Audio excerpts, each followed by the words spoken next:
রাধা আমাকে বলে, কৃষ্ণ, যদি তুমি জানো যে নিয়তিতে কি আছে তাহলে তাকে বদলে দাও না কেন? মহাদেব আমাকে বলেন যে শ্রীকৃষ্ণ, যদি আপনি এটা জানেন যে সাম্বের নিয়তি এটাই, তাহলে আপনি তাকে বদলানোর চেষ্টা কেন করেন? কেন? কারণ আমি একজন পিতা, আর পিতার কর্তব্য এটাই, তিনি যেন সম্ভাব্য সব চেষ্টা করেন নিজের সন্তানের মঙ্গলের জন্য। নিয়তি আমি জানি, কিন্তু এটাও আমি জানি যে কর্মের থেকে বড় আর কোনো নিয়তি হতে পারে না। অভিজ্ঞতাও রয়েছে যে কর্মের হাতে নিয়তির এই চক্র বদলে যেতে পারে। তাই জীবনে যদি আপনার কখনো এমন মনে হয় যে এটা তো অসম্ভব, তখনও চেষ্টা করা কখনোই ছাড়বেন না। কে বলতে পারে আপনারই কর্মের কোনো এক বীজ হয়তো নিয়তির চাকায় আটকে গেল আর নিয়তিকে নিজের পথ পাল্টাতে হলো, ঠিক কি না? সেই জন্য নিয়তিকে ভাগ্য মেনে নিয়ে চুপ করে বসে থাকবেন না। নিজের নিয়তি স্বয়ং নিজের কর্মের দ্বারা নির্ধারিত করুন, কারণ আপনার এই কর্মের ওপরেই আপনার অধিকার রয়েছে। আর এই অধিকারকে নিয়তি অনেক সময় সম্মানও করে। তাহলে আসুন আর আমার সাথে ভালোবেসে বলুন, রাধা রাধা।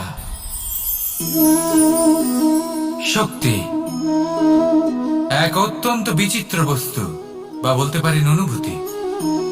পিতা সবসময় চান যেন তিনি তার শক্তি পুত্রকে সঁপে দিতে পারেন, যাতে সে শক্তিশালী হয়, যাতে তার মঙ্গল হয়। তার পুত্র সবসময় চায় যাতে সে পিতার সেই শক্তি লাভ করে, কিন্তু সেই শক্তি লাভ করার জন্য পুত্র হওয়া যথেষ্ট নয়, যোগ্য পাত্র হতে হয়। আসুন আপনাকে সহজে বোঝাই। যদি আপনি সুপাত্র হন আর আপনাকে শক্তি দেওয়া হয়, তাহলে আপনি সেই শক্তির গুরুত্ব বুঝবেন, কোথায় সেই শক্তি প্রয়োগ করা উচিত সেটা বুঝবেন। আর এটা যেহেতু অর্জন করা শক্তি হবে, সেই শক্তির অপব্যবহার হবে না। কিন্তু যদি এই আপনি কুপাত্র হন আর যদি আপনাকে এই শক্তি দেওয়া হয়, তাহলে কি হবে? দেখতে গেলে এই শক্তি আপনি দান হিসেবে পেয়েছেন, তাই না আপনি এই শক্তির গুরুত্ব বুঝবেন আর না এর প্রয়োগ আপনি জানবেন। তার অপব্যবহার হওয়া সুনিশ্চিত। তাই যদি আপনি কোনো শক্তি অর্জন করতে চান, তাহলে আগে তার যোগ্য হয়ে উঠুন। পুত্র নয়, পাত্র হয়ে উঠুন। আর আমার সাথে ভালোবেসে বলুন, রাধা রাধা। কথায় আছে, প্রত্যেক পুত্র তার পিতার প্রতিচ্ছবি হয়, আর সমস্ত প্রতিচ্ছবি চায় যেন সে তার অস্তিত্ব প্রাপ্ত করতে পারে। পুত্র চায় সে যেন তার পিতার মতো হয়, বা কখনো কখনো তার থেকেও শ্রেষ্ঠ হয়। সেটা কোনো অনুচিত ব্যাপার নয়। অনুচিত তখন হয় যখন পুত্র নিজের পিতার মতো হবার স্বপ্ন পূরণ করতে গিয়ে বা তার থেকেও শ্রেষ্ঠ হওয়ার স্বপ্ন পূরণে অনুচিত পথের আশ্রয় নেয়। কারণ তারপরে সে তার পিতার গুণগুলি আত্মসাৎ করতে চায় না। সে শুধুই এটা চায় যে সংসারের চোখে যেন আমি শ্রেষ্ঠ প্রমাণিত হই। এটা অনুচিত। সংসারে এমন অনেক মানুষ আছেন যারা এই কারণে শ্রেষ্ঠ হওয়ার চেষ্টা করেন যাতে তার পরিবারে তার পিতার সম্মান বৃদ্ধি পায়। এমনও মানুষ থাকেন, আর এটাই হলো পার্থক্য উদ্দেশ্যের। মনে রাখবেন, যদি আপনার উদ্দেশ্য শুভ হয় তাহলে পথও শুভ হবে, যদি আপনার উদ্দেশ্য অশুভ হয় তাহলে পথও অশুভ হবে। তাহলে নিজের পিতার মতো হবার চেষ্টা অবশ্যই করুন, তার থেকেও শ্রেষ্ঠ হওয়ার চেষ্টা অবশ্যই করুন, কিন্তু মনে রাখবেন আপনার সংকল্প আর আপনার উদ্দেশ্য এই দুই শুভ হওয়া উচিত। তাহলে আসুন আর আমার সাথে ভালোবেসে বলুন, রাধা রাধা। শক্তি শক্তি অর্জন করা এতটা কঠিন নয় যতটা শক্তি লাভ করার পরে সেই শক্তি সামলানো কঠিন হয়। কারণ যেই মানুষ শক্তি লাভ করে তার মনে গর্ববোধ জন্মায়, জন্মায় অহংকার, জন্মায় জেদ। তাই শক্তি প্রাপ্ত করার সাথে বিনম্র থাকাও অত্যন্ত আবশ্যক। আর এটা আমাদের শেখা উচিত বৃক্ষের থেকে। বৃক্ষ যা আমাদের ফল দেয়, বৃক্ষ যা যত ফল দেয় ততটাই ঝুঁকে যায়।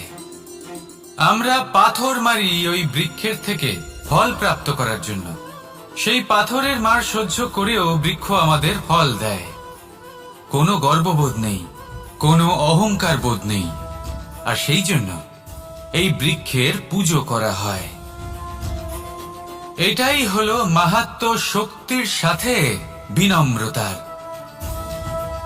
যদি এই শক্তি সৃজন করে থাকে, সাহায্য করে থাকে, সম্বল হয়ে থাকে, তবেই সেই শক্তি উপযুক্ত।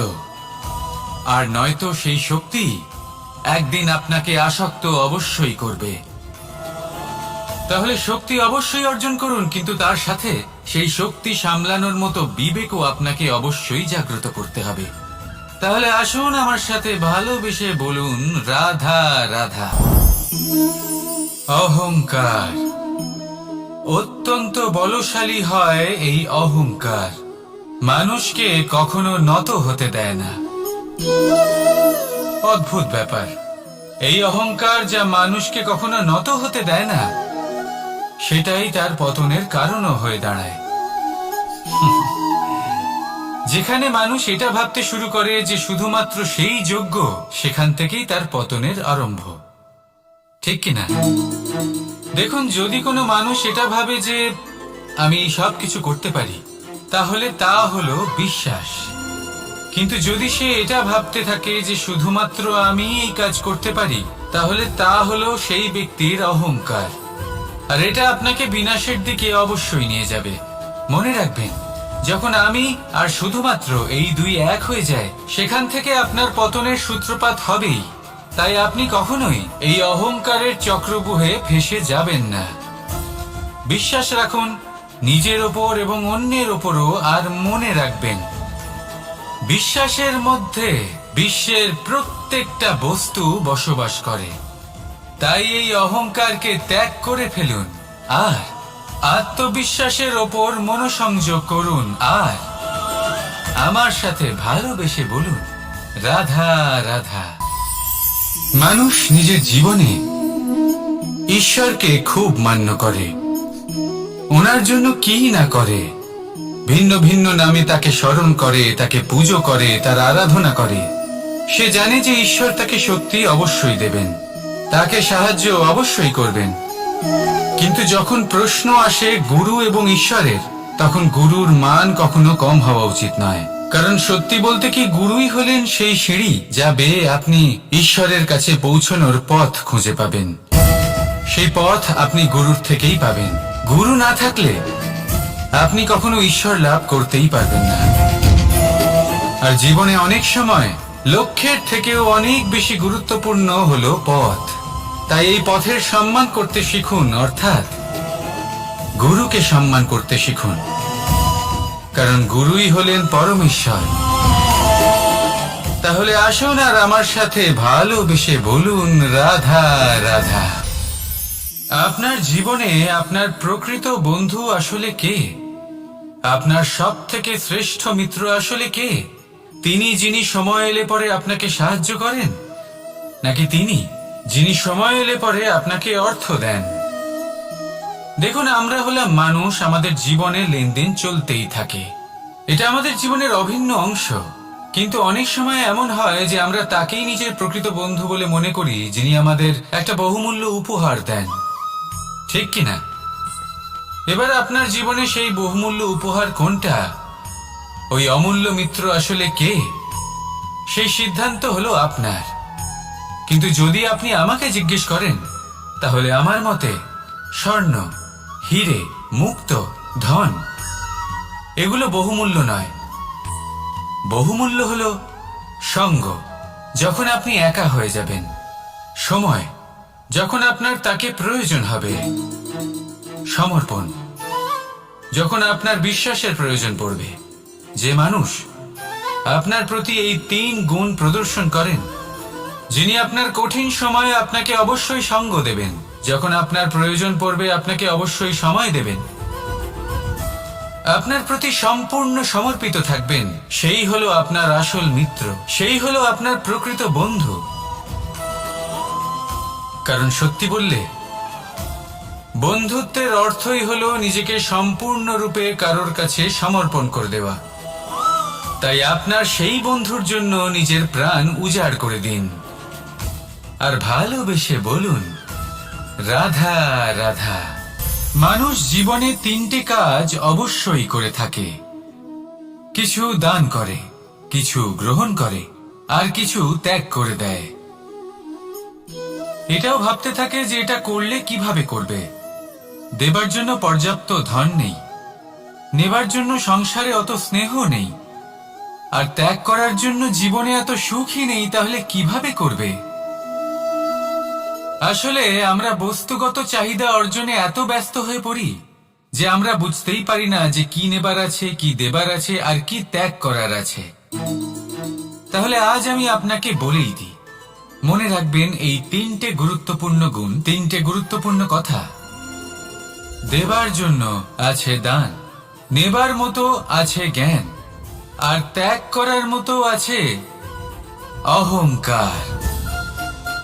যখন আপনি দান করতে শিখে যাবেন, জ্ঞান অর্জন করার শক্তি আপনা থেকেই আপনার মধ্যে চলে আসবে। আর যখন এই জ্ঞান আপনার মধ্যে প্রবেশ করবে, অহংকার আপনা থেকেই আপনার থেকে দূরে চলে যাবে। যে ব্যক্তি এই তিনের মধ্যে ভারসাম্য বজায় রাখতে পারে, তার বর্তমান, ভূত, ভবিষ্যৎ, লোক, পরলোক সবকিছু শুধরে যায়। যেই দিন আপনি দান করতে শিখে যাবেন, জ্ঞান আহরণ করতে শিখে যাবেন, অভিমান ত্যাগ করতে শিখে যাবেন, আপনার সর্বশক্তিশালী, সর্বশক্তিমান পরমেশ্বরেরও প্রয়োজন পড়বে না।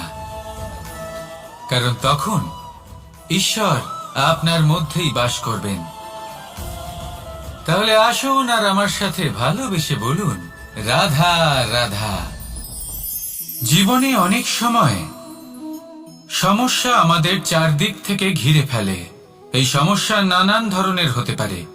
আর্থিক সমস্যা হতে পারে, পারিবারিক সমস্যা হতে পারে, কোনো সম্পর্ক নিয়ে সমস্যা হতে পারে, কখনো কোনো দৈনিক সমস্যা হতে পারে, কখনো কোনো দ্বন্দ্ব হতে পারে, অনেক সমস্যা হতে পারে। কিন্তু যখনই কোনো সমস্যা আসে, আমাদের মনে তার জন্য একটা উত্তর অবশ্যই থেকে থাকে, যা আমাদের অন্তরে রয়েছে। একে আমরা বলি আত্মা। আত্মা হলো পরমাত্মারই রূপ, আর পরমাত্মা তা কখনোই কিছু অনুচিত চাইবে না, তাই তো? এই আত্মা খুব ভালো করে জানে যে কোনটা উচিত আর কোনটা অনুচিত। যদি আসল বিষয়ের কথা বলি, তাহলে আপনাকে নিজের মনকে বুঝতে হবে। কারণ আত্মা তো পরমাত্মা থেকেই আসে, কিন্তু এই মন মানুষ জন্ম থেকেই প্রাপ্ত করে, যার বিকাশ হয় এই সংসারকে দেখে।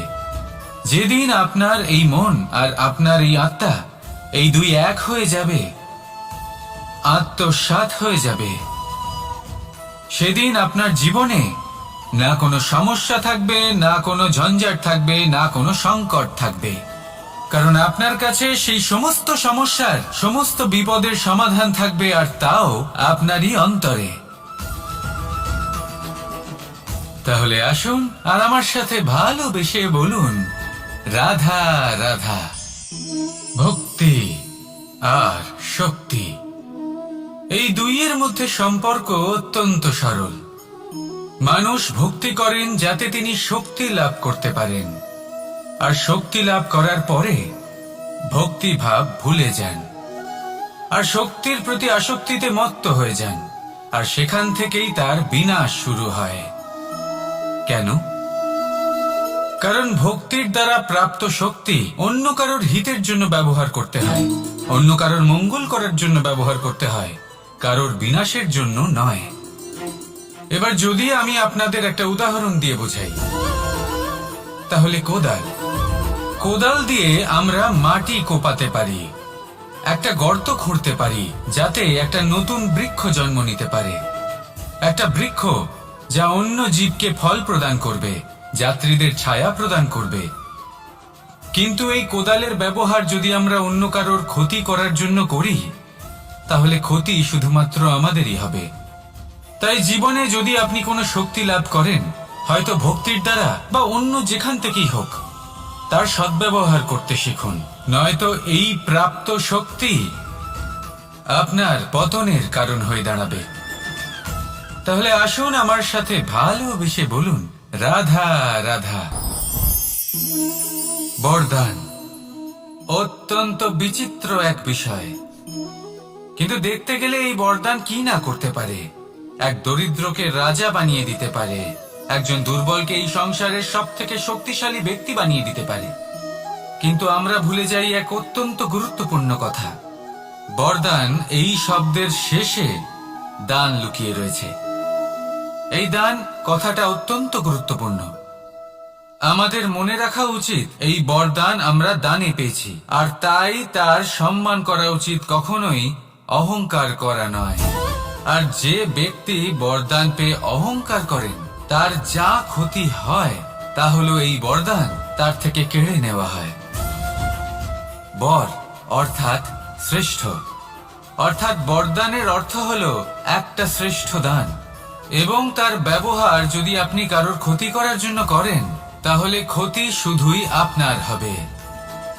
তাহলে এই বরদানের সম্মান করুন, উচিত পথে চলুন, আর উচিত উদ্দেশ্য নিয়ে এর ব্যবহার করুন, সবকিছু ভালোই হবে। তাহলে আসুন আর আমার সাথে ভালোবেসে বলুন, রাধা রাধা। পিতা আর পুত্রের সম্পর্ক অত্যন্ত মধুর হয়ে থাকে। পিতা স্বপ্ন দেখেন, তাকে পূর্ণ করার সকল সম্ভাব্য চেষ্টা করেন, কিন্তু তাও অনেক সময় ওনার স্বপ্ন অপূর্ণ থেকে যায়। তখন পিতা ভাবেন যে স্বপ্ন উনি পূর্ণ করতে পারেননি ওনার সন্তান তা অবশ্যই পূরণ করবে। যে স্থানে উনি কখনো পৌঁছতে পারেননি সেই স্থানে ওনার পুত্র অবশ্যই পৌঁছবে।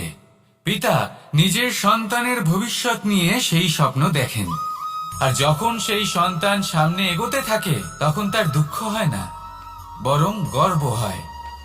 ওনার ভালো লাগে এটা দেখে যে ওনার সন্তান অনেক উন্নতি করছে। কিন্তু যখন সন্তান নিজের অভিভাবকের শক্তি দেখে, তার যশ দেখে হিংসা করতে থাকে, সমস্যা সেইখানেই শুরু হয়। সেই জন্য সকল সন্তানকে এটা মনে রাখতে হবে, দেখুন, পুত্র হবার সুবাদে, এক সন্তান হবার সুবাদে এটা হলো আপনার অধিকার যে আপনি আপনার পিতার থেকে বেশি উন্নতি করবেন। আপনার পিতাও এটাই চান, কিন্তু সুস্থভাবে এটা করুন। একটা রেখা টেনে নিন যাতে আপনি তাতে এগোতে পারেন আর আপনার পিতার তাতে গর্ববোধ হয়, আর সেই বিষয়ে দুঃখ না হয় যে আমার সন্তান আমাকেই ছোট করার চেষ্টা করছে। ইতিহাস সাক্ষী রয়েছে, যে মানুষ অন্য কাউকে ছোট করার চেষ্টা করেছেন সেই মানুষই ছোট হয়ে গেছেন। আর আমার মনে হয় না আপনি এটা চান, কারণ কোনো একদিন আপনিও কারোর পিতা হবেন। আসুন আমার সাথে ভালোবেসে বলুন, রাধা রাধা। সাথী। সাথী এই শব্দটির ব্যাখ্যা কে কিভাবে করে? মিত্র, সখা, বন্ধু, কিন্তু অর্থ একটাই। তিনি যিনি আপনার সঙ্গী হন আর তিনি যার সাথী আপনি হন। এবার সব থেকে বড় প্রশ্ন হলো এটাই যে তিনি কে হতে পারেন যাকে আপনি আপনার সাথী বলে মেনে নিতে পারেন, নিজের সখা, নিজের মিত্র, নিজের বন্ধু মেনে নিতে পারেন। আপনার সাথী হলেন তিনি যিনি দুঃখের সময় আপনার পাশে থাকবেন, আপনার হাত ধরে থাকবেন। আপনার সাথী হলেন তিনি যার হাত আপনি নিজের সুখের দিনে ধরে থাকবেন। সেই সাথীরই হাত ধরুন যিনি দুঃখে সবসময় আপনাকে সাহায্য করার জন্য তৎপর হয়ে থাকেন, আপনার পাশে থাকেন, আর যাকে সুখের দিনে আপনি আপনার সাথে রাখতে পারেন। আর যখন আপনার সাথে আপনার এই সাথী থাকবে তখন আপনি এটা বুঝবেন যে যখন জীবনে দুঃখ আসে তখন এই দুঃখ কমে যায়, সবার মধ্যে ভাগ হয়ে যায়। আর যদি তখন সুখ আসে তাহলে সেটা সবার উপস্থিতিতে আরো বেড়ে যায়। এটাই হলো প্রেম, এটাই হলো ভালোবাসা, এটাই হলো সঙ্গ, যেমন সম্পর্ক আমার আর রাধার মাঝে। তাহলে আসুন আর আমার সাথে ভালোবেসে বলুন, রাধা রাধা। আমাদের মনে যখন কোনো প্রশ্ন ওঠে, কোনো দ্বন্দ্ব জাগে, তখন আমরা যাই আমাদের গুরুর কাছে, আমাদের আরাধ্যের কাছে গিয়ে জিজ্ঞেস করি। এইভাবেই একদিন আমি পৌঁছলাম আমার আরাধ্যের কাছে, আমার মহাদেবের কাছে, আর ওনাকে প্রশ্ন করলাম যে মহাদেব, জীবনে আনন্দ পাওয়ার, উৎসব পালনের, প্রেম ভাগ করে নেবার জীবনকে উপভোগ করে নেওয়ার সর্বশ্রেষ্ঠ সময় কোনটা? মহাদেব হাসলেন আর উনি বললেন, জীবনে উৎসব পালনের সবথেকে শ্রেষ্ঠ দিন হল মৃত্যুর ঠিক আগের দিনটা। প্রেম ভাগ করে নেওয়ার সবথেকে শ্রেষ্ঠ মুহূর্ত হল মৃত্যুর ঠিক আগের মুহূর্ত। জীবনকে উপভোগ করে নেওয়ার সর্বশ্রেষ্ঠ প্রহর হল মৃত্যুর এক প্রহর পূর্বে। তখন আমি চমকে গেলাম। আমি বললাম, কিন্তু মহাদেব, মৃত্যু তো অনিশ্চিত, আমরা জানিও না কবে আমাদের মৃত্যু হবে। মহাদেব আবার হাসলেন। উনি বললেন যে যদি আমরা এভাবে জীবন কাটাই যে আমরা জীবনের প্রত্যেক দিন, প্রত্যেক মুহূর্ত, প্রত্যেক প্রহর শেষ বলে মনে করি, তাহলে আমাদের সমস্ত জীবন আনন্দের সাথেই অতিবাহিত হবে। কি বলেন? তাহলে আপনিও এই কথা মনে রাখুন আর আমার সাথে ভালোবেসে বলুন, রাধা রাধা। জীবনে অগ্রসর হওয়ার জন্য আমাদের কাকে প্রয়োজন হয়? মাতা পিতা, বন্ধু, প্রেম, সাহায্য, অর্থ, পরিশ্রম, আশা।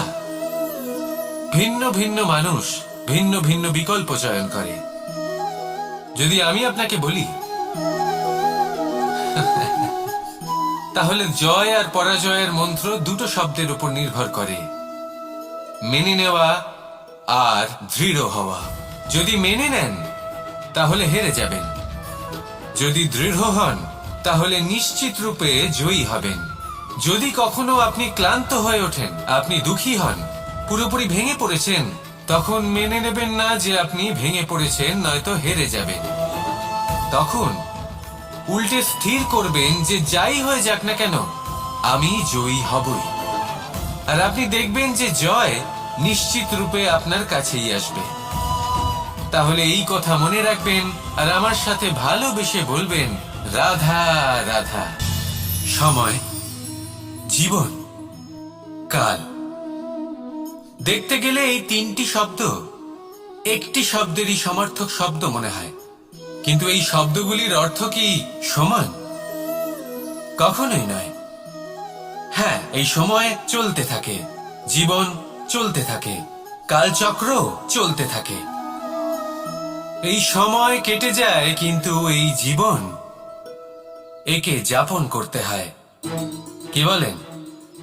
এই জীবনে কিছু করুন বা কিছু না করুন, জীবন এমনি কেটে যাবে, আপনি জানতেও পারবেন না। কিন্তু সেটা আমাদের উদ্দেশ্য নয়, একে যাপন করতে হবে। এই জীবনে প্রেরণা পেতে শিখুন, প্রেরণা দিতে শিখুন, আহ্বান গ্রহণ করতে শিখুন, আহ্বান জানাতে শিখুন, মহান কাজ করতে শিখুন, ধন্যাত্মক বোধ জাগিয়ে তুলুন। জীবন অতিবাহিত করার অর্থ কি তা আপনি শিখে যাবেন। কারণ সময় কেটে যায়, সমস্ত যুগ কেটে যায়, কিন্তু জীবনের রীতি জীবন কাটিয়ে দেওয়া নয়, জীবন যাপন করা। এই জীবন সম্পূর্ণরূপে অনুভব করতে হবে, নতুন পথ বানাতে হবে। এবারে যদি এই জীবন বাঁচার সময় একবার ভেবে দেখুন, যদি মনে প্রেম থাকে, সদ্ভাবনা থাকে, তাহলে কি হবে? এই জীবনকে বাঁচার অনুভূতিটাই অন্যরকম হয়ে যাবে, একটা আনন্দময় অনুভূতি লাভ করবেন। তাহলে এটাই করুন আর আমার সাথে ভালোবেসে বলুন, রাধা রাধা। আপনি কি কখনো কোনো জলের ধারা দেখেছেন? তার সামনে যতই মাটি থাকুক না কেন, যতই কাদা থাকুক না কেন, যখন এই জলের ধারা বইতে আরম্ভ করে দেয়, তখন এই কাদাকে নিজেই ধুয়ে নিয়ে যায়। ওই কাদাকে ধুয়ে দেয় এবং নিজের পথ নিজেই তৈরি করে নেয়। তাহলে আপনিও এরকম জলের মতো হয়ে উঠুন। যদি হয়ে উঠতে পারেন, তাহলে নিজের মনের, নিজের ভাবনার, নিজের জীবনের যত অনাবশ্যক তত্ত্ব আছে, অনুপযোগী অংশ রয়েছে, অর্থাৎ অপরিষ্কার অংশ রয়েছে, তা নিজে থেকেই নির্মল হয়ে উঠবে। আর যেরকম জলের ধারা কখনো থেমে থাকে না, সব সময় বয়ে চলে, সেইভাবে আপনিও কখনোই থামবেন না, সবসময় বয়ে চলুন, এগোতে থাকুন। পথে যদি অনেক বিপদ আসে, সমস্যা আসে, থামবেন না, তার উপর নিরন্তর প্রহার করুন, নিরন্তর প্রয়াস করুন আর অগ্রসর হন। আপনি ভেবে দেখুন, এই জলের ধারা কখনো থেমে থাকে না, সবসময় বয়ে চলে, বিপদের সম্মুখীন হয়ে তাকে সাথে বয়ে নিয়ে চলে। সেই জন্য জলের ধারা, প্রবাহমান এই ধারা, এর থেকে কখনো দুর্গন্ধ আসে না, এতে কখনো ময়লা জমতে পারে না, বরং পালিত হয় সুন্দর প্রাণবন্ত জীবজন্তু, যেমন সুন্দর ছোট মাছ। তাই আপনিও এটাই করুন, কখনো থামবেন না, শুধু চলতে থাকুন, জলের ধারার মতো বইতে থাকুন। আপনি আপনার লক্ষ্য অবশ্যই খুঁজে পাবেন, আর তার সাথে নিজের অন্তরের যে মালিন্য রয়েছে তা আপনি নিজেই নিজের থেকে দূরে করে দেবেন। তাহলে আসুন আর আমার সাথে ভালোবেসে বলুন, রাধা রাধা। এবার অনেক সময় মানুষের মনে এরকম প্রশ্ন আসে যে এই সংসারে সব থেকে বড় বিপদ কি? কেউ বলে ধর্ম সংকট, আবার কেউ বলে প্রাণের উপর আসা সংকট। প্রত্যেক মানুষের জীবনে বিভিন্ন সংকট আসে, আর এই সমস্ত সংকট অত্যন্ত বিচিত্র হতে পারে। এই সমস্ত সংসার হলো সংকট দ্বারা পরিপূর্ণ। ঠিক আছে, আপনাকে একটা উদাহরণ দিই। একজন ধনী ব্যক্তি, এবার ওনার জীবনে সংকট কি হতে পারে? সংকট এটাই যে কেউ তার সম্পত্তি চুরি না করে নেয়, আমরা বুঝতে পারছি। এবার একজন চোর, তার জীবনে সংকট কি হতে পারে? যে চুরি করার সময় সে যদি তার একটা কাশি চাপতে না পারে, তাহলে সে ধরা পড়ে যেতে পারে, ঠিক কিনা? আবার অনেক সময় এমনও হয় যে যার জন্য আমি সংকট, সেও আমার কাছে সংকট, যেমন এই পরিস্থিতিতে। দেখুন, সংকট হলো সংকট, এ তো জীবনে থাকবে, কিন্তু এর সম্মুখীন কিভাবে হওয়া যায়? খুব সরল, সব এটার উপর নির্ভর করে, মনের উপর। এই মনকে নিয়ন্ত্রণ করলে সব ঠিক থাকবে। এবার যদি ধনী ব্যক্তি মনকে নিয়ন্ত্রণ করে ফেলেন, নিজের অর্থের ব্যবহার শুভ কাজের জন্য, সমাজের সেবার জন্য বিকাশ করতে করেন, ওই অর্থকে একত্রিত করে না রাখেন, তাহলে চুরির সমস্যা, এই সংকট সেখানেই কেটে যাবে। এবার যদি কথা বলি সেই চোরের, তাহলে চোর যদি নিজের মনকে সংযত করে নেয়, যদি নিজের কর্মকে নিয়ন্ত্রণ করতে পারে, তাহলে এমন কোনো স্বর নেই, এমন কোনো স্বর নেই যা ওকে ধরা পড়তে বাধ্য করবে। সেই জন্য জীবনে সংকট যতই আসুক, যত বড়ই সংকট আসুক না কেন, কবচ হলো একটাই, আর এই কবচের নাম হলো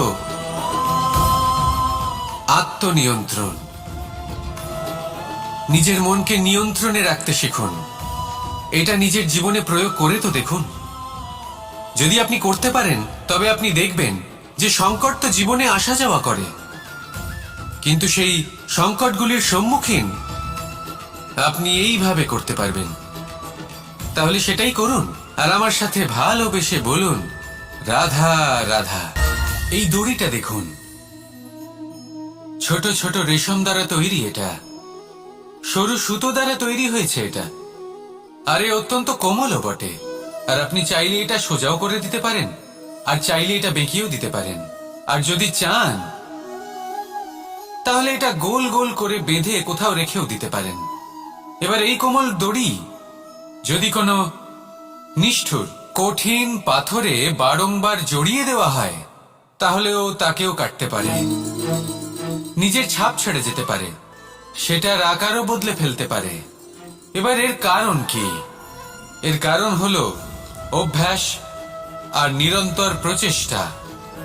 যদি আপনিও চেষ্টা করেন আর নিরন্তর কর্ম করে যান, তাহলে আপনার প্রারব্ধ পাথরের মতো কঠিনই হোক না কেন, তাতে ভাঙন ধরিয়েও আপনি নিজের লক্ষ্যে অবশ্যই পৌঁছতে পারবেন। একটা গুরুত্বপূর্ণ কথা মনে রাখবেন, সুকর্মের অভ্যাস আর নিরন্তর প্রয়াস, এই হলো সাফল্যের মন্ত্র। তাহলে জীবনে এই মন্ত্র আনুন, আর আমার সাথে ভালোবেসে বলুন, রাধা রাধা।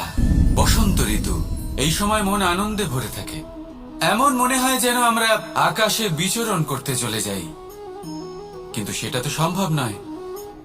সেই জন্য হয়তো আমরা ঘুড়ি ওড়াই, এই ঘুড়িকে নিজেদের প্রতিরূপ মনে করে। এবার অনেক মানুষ আছেন যারা ঘুড়ি ওড়ান, কিন্তু এই কর্মের সারমর্ম কি সেটা কজন বুঝতে পারেন?